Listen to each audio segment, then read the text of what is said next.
দর্শক বন্ধুরা, এই মুহূর্তের জরুরি সংবাদ। অর্ডার কপি এলো প্যারা টিচার বন্ধুদের পদমর্যাদার মামলায়। বিস্তারিত সবটা দেখে নিন কি কি বিষয় উঠে এলো। তো এই ভিডিওর মধ্যে তুলে ধরছি, ভিডিওটিকে একদম শেষ পর্যন্ত দেখবেন, চ্যানেলটিকে অতি অবশ্যই সাবস্ক্রাইব করে রাখবেন। তো চলুন বন্ধুরা, কথাবার্তা না বাড়িয়ে আমরা মূল টপিকটাতে ফোকাস করছি।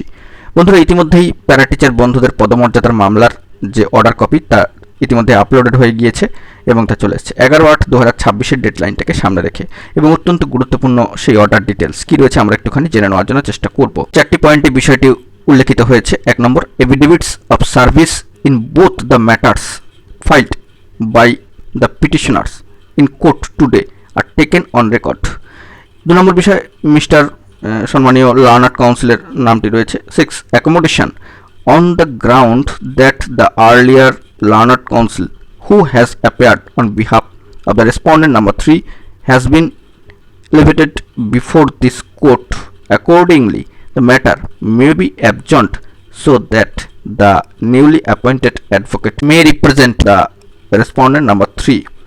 এবং 3 number point, list the matter on 15 September 2026 under the heading hearing. 4 number point, all parties shall act in terms of the copy of this order duly downloaded from the official website of this court. Honourable justice Ajay Kumar Gupta মহাশয়ের এজলাস। তো অত্যন্ত গুরুত্বপূর্ণ এই order details কিন্তু উঠে আসলো 11/8/2026 ডেডলাইনকে সামনে রেখে। অপেক্ষা করতে হচ্ছে সেপ্টেম্বরের 15 তারিখ পর্যন্ত। দেখা যাক পরবর্তী ক্ষেত্রে আর কি আপডেট উঠে আসে। ভালো থাকবেন, চ্যানেলটিকে সাবস্ক্রাইব করে রাখবেন জরুরি তথ্যবহুল আপডেটগুলি পাওয়ার জন্য। ধন্যবাদ।